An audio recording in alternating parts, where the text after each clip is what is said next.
Welcome to this week's episode of Bridge to Faith. I'm your host, Yusuf Estes, and for the next few minutes, we're going to be talking about faith, what it is, how you can get it, and how it applies to today's world. And then following that, we'll have somebody's particular story of their bridge to faith. All of that and more is coming up right here. Welcome to this week's episode of Bridge to Faith. And here we are, we're out in the desert in Saudi Arabia at what's called Istiraha. And this is a Bedouin tent with modern conveniences. Everything from light bulbs instead of kerosene to air conditioning. I like that part. This week's episode is going to be pretty interesting, so be sure and stay tuned right here on the Bridge to Faith. The first style of houses in the desert here in Saudi was a tent, and now we see this type of house over here. This would be like the second stage of development, and then we can take a peek over here and look and see this is the modern stage. So now you have all of the three stages of development here. Just like an oasis. Oh, yeah. Molded.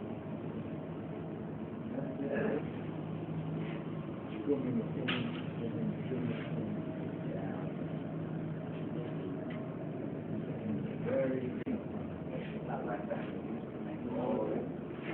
That movement.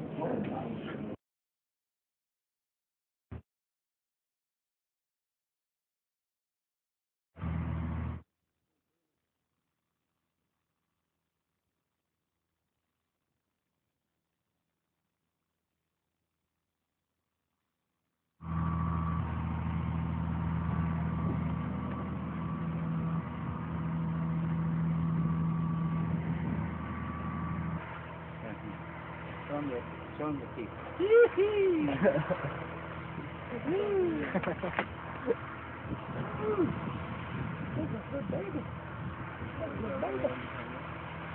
One more teeth, sir. More teeth. Oh, now don't be like that. Come on.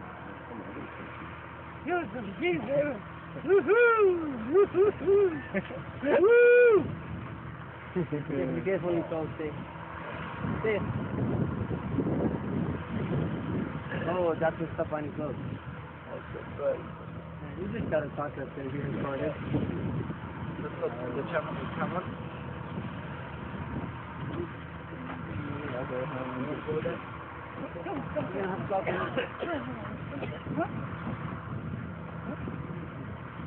You jump on this stuff. Not me.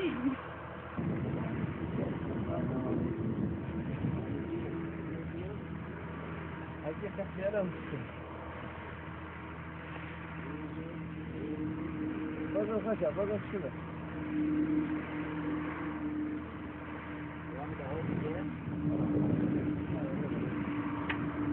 Ana bakın. Asbir aşağı, şey. Allahu Ekber.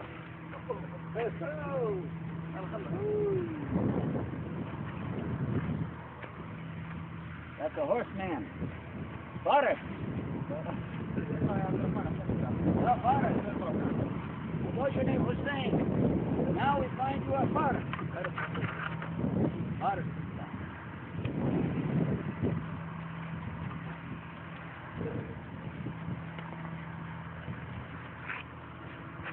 For the farmer.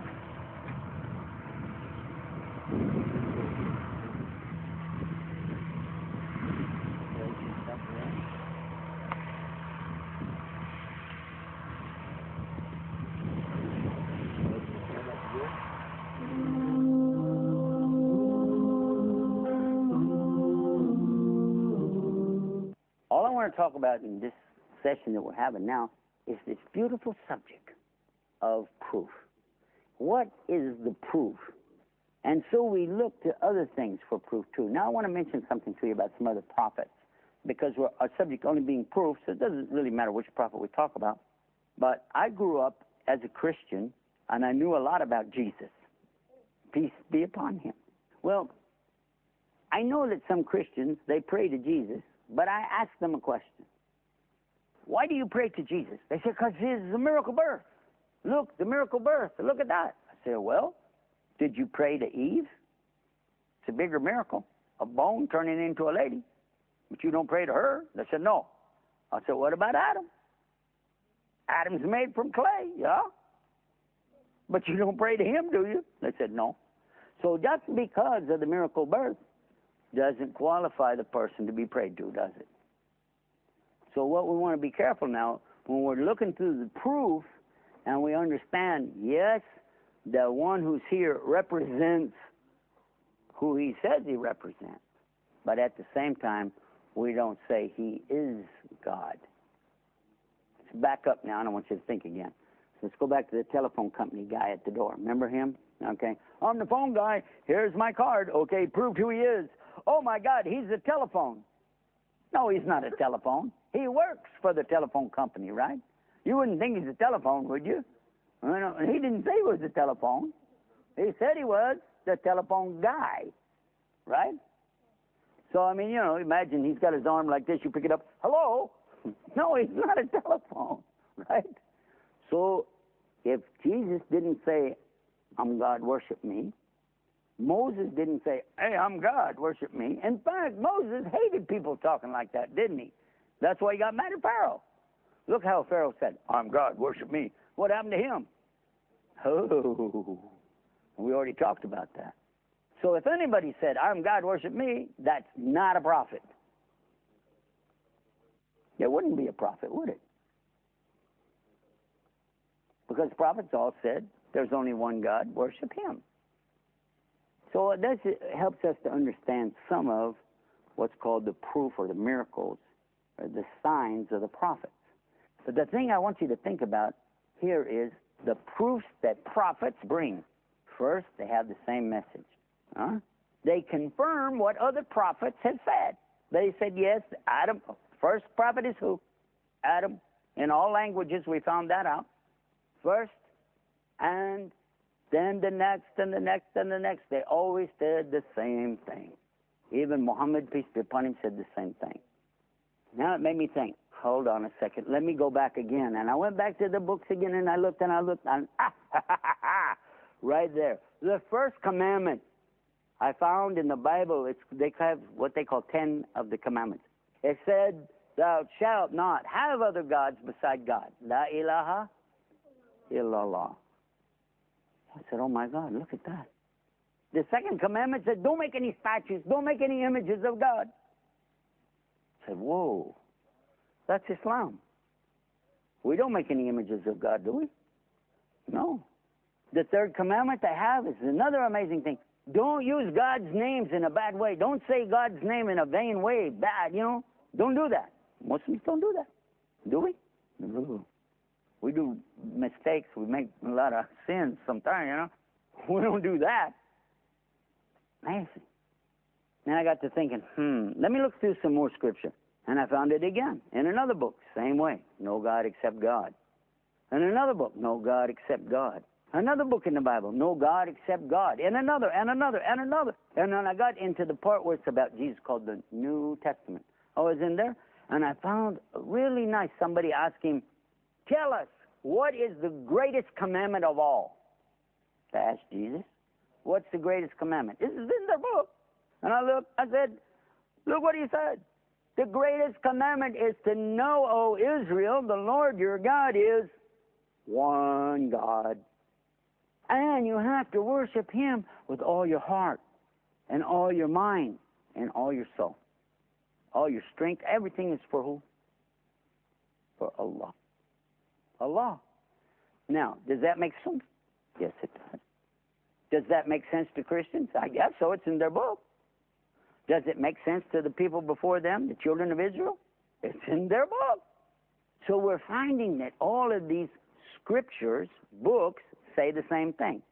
So now we have another kind of proof, the books, because the books agree. Of course, as we mentioned about the Quran, it's a very special book that we could talk about forever. The beautiful thing about the Quran is we still have it, all of it, in the original form and the original language. Another thing that I was thinking about these prophets about their proofs, about their signs. I thought it should be that it would be uniform, exactly the same for each one. They should have something in common, but they should have something different to set them apart. Again, I found it to be true, that each prophet had similar things, but each one had something different too.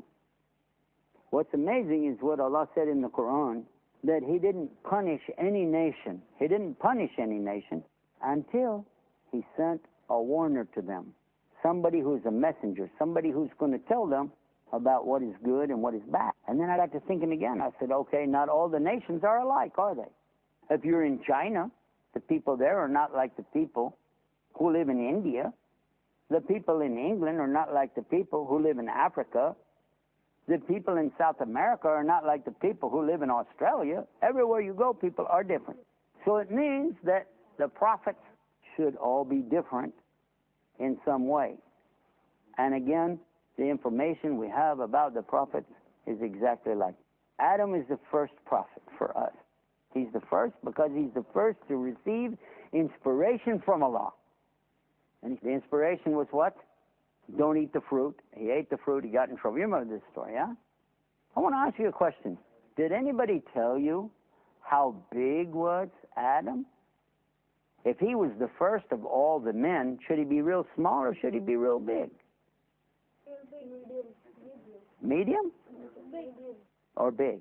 Big. Who is the biggest, the father or the child? Father. The father should be the biggest.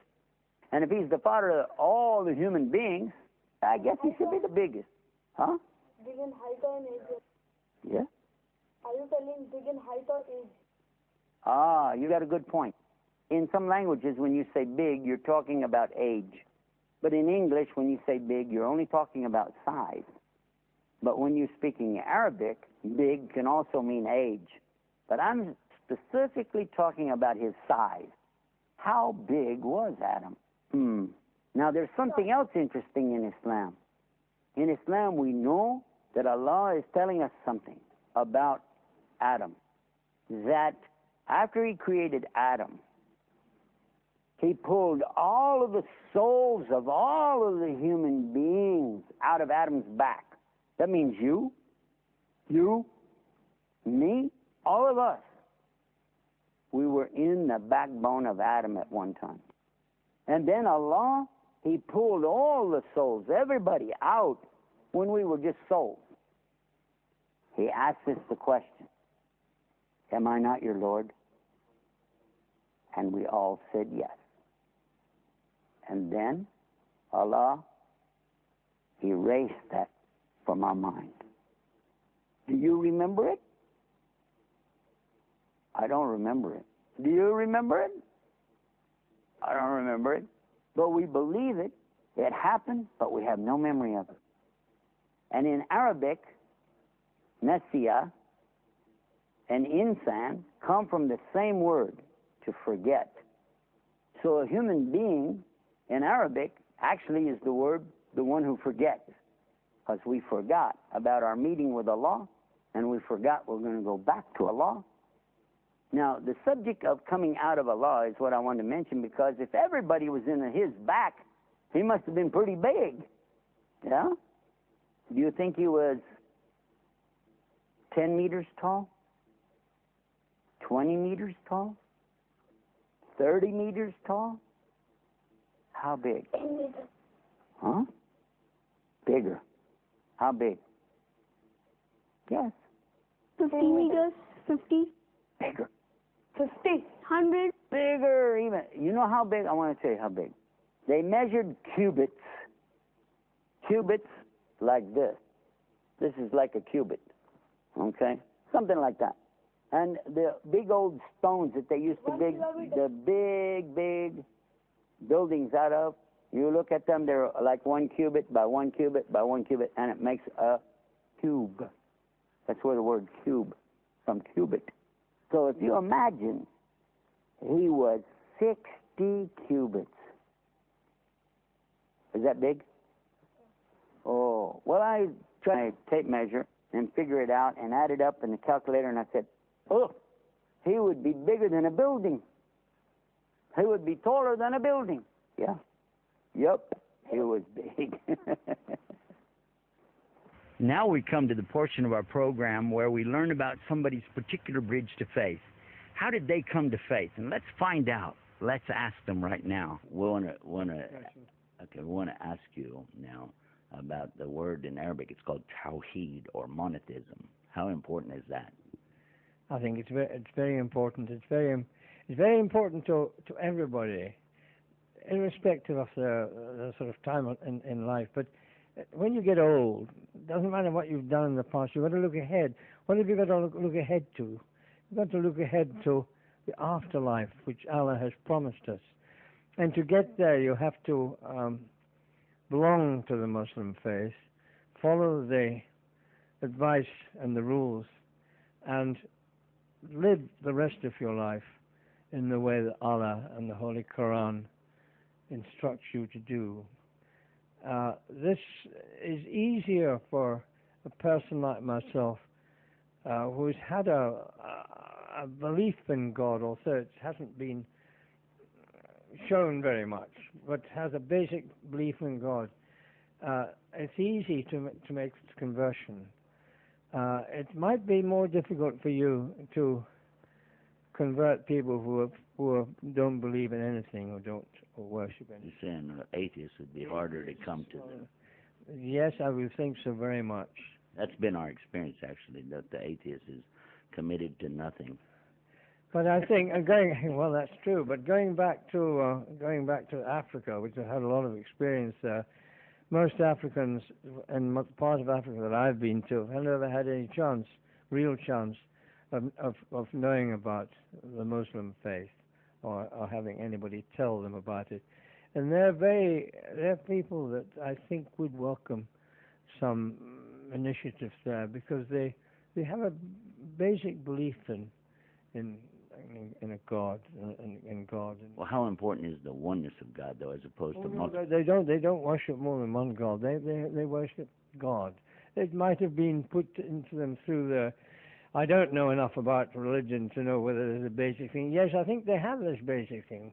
They don't worship a multitude of gods, anything like that. And the Christians, of course, have beaten you to it in that part of the world, and have given them a basic belief.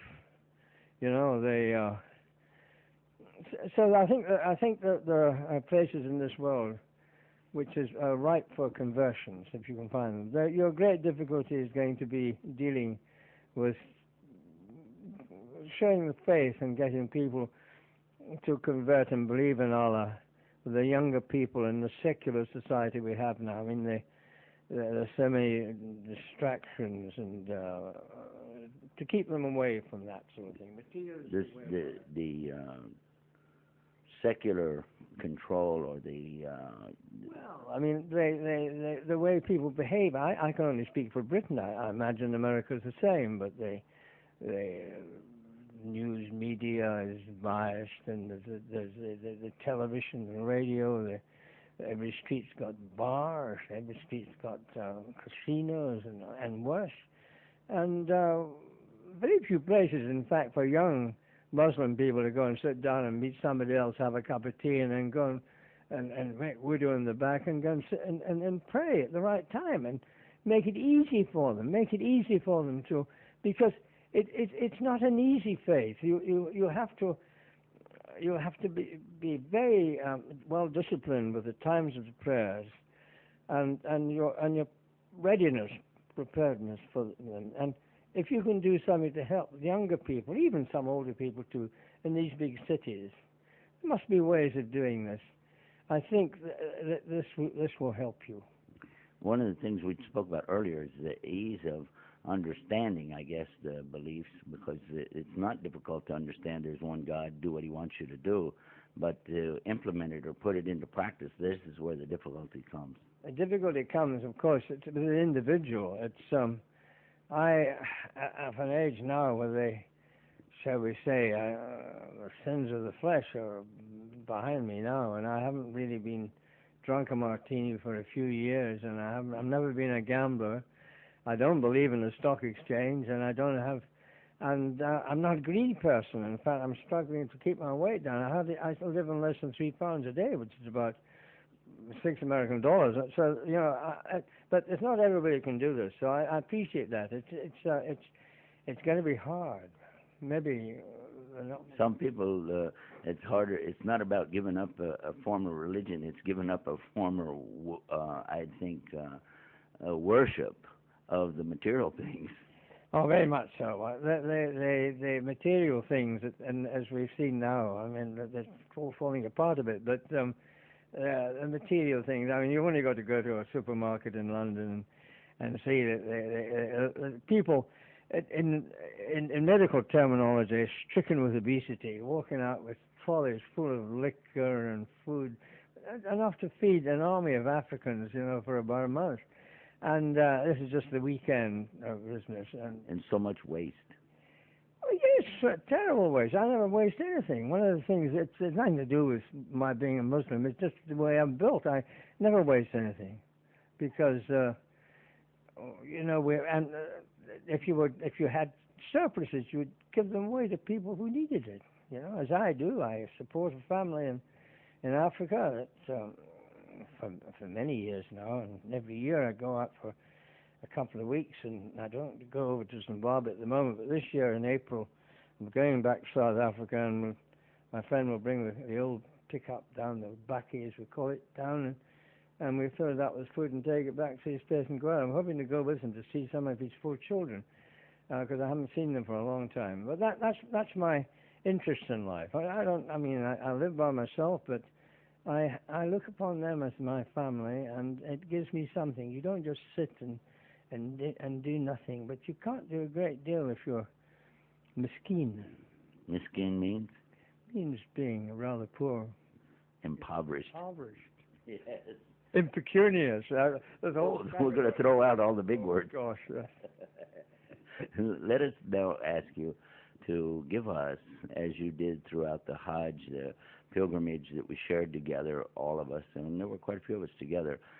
We looked forward to hearing from you on many occasions. We would ask you questions, and now, again, we're going to ask you to give us some advice. Advice? I don't think I'm in a position to advise you anything, but the advice, it's difficult to give advice to people who have done so much and are doing so much. It's the great thing is to have the belief, the great belief in what you're doing is right, and you might have to concentrate on certain communities. Maybe not bite off too much, more than you can chew at any one time. I don't know. It's difficult.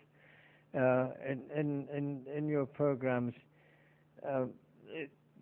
it might be better if you concentrated in one place, and I know you can't always do this because you're roaming around and you use this camera. You see, something completely new to me. I was used to sending messages with a messenger and a forked stick in Africa, and with no electric light.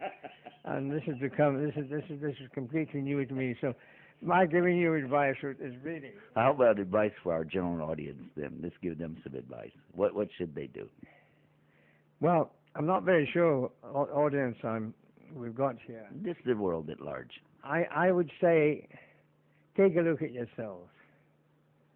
Are you leading a good life? Do you feel that you're leading life? Do you feel that you're committing sin? It's not sins that have been written down or told you, but something in your heart, in your body. Are you doing something you think is wrong? Do you not think you could possibly do things better? Maybe not be so greedy. Maybe help other people. Maybe pay more attention to God, Allah. If you do that, realize that He's there looking after you. And not only that, He's there to care for you when you leave, depart from this life. It's very important. And all the rules are laid down. Think about Him. Come to Him. And the best, when you decide that it's time something will come, go to your local masjid, mosque, or Islamic center. Find someone that you can talk to, and if your own cultural background is better, to find someone like yourself that they can help you answer the many questions you have. And I tell you that you'll feel a lot better, feel a great deal better when you've accomplished this and come to terms with Allah, and certainly with all the people in the last years of your life. And if you're a young person, it goes for that as well. But and if you're younger, the more advice you need from people much more experienced than I am. No experience. I only became a Muslim in the 10th of June this year, so I'm unable to instruct you all that well. But somebody like our brother here, Yusuf, will be able to guide you in the right direction. And I advise you all to do this before it's too late, because people often say to me, why have you become a Muslim? Now, you know, you could spend about an hour giving an answer, but I give a very rather frivolous answer. I say, I want to be on the side of the angels when Allah decides to pull the final curtain down on this place. Now you think about that. I advise you to get on the side of the angels and don't leave it too late. Very good advice. Very, very good advice. And for me, I felt that it was personal to me as well. Thank you so much, James, for sharing the Hajj with us and sharing your life with us. And especially thank you for taking the time to be with us and give us this good advice. We love you so much. And you're our brother in Islam, and we look to you like our father. We love you so much. Thank you very much. Alhamdulillah. Thank you. Well, that's it for this week's episode of Bridge to Faith.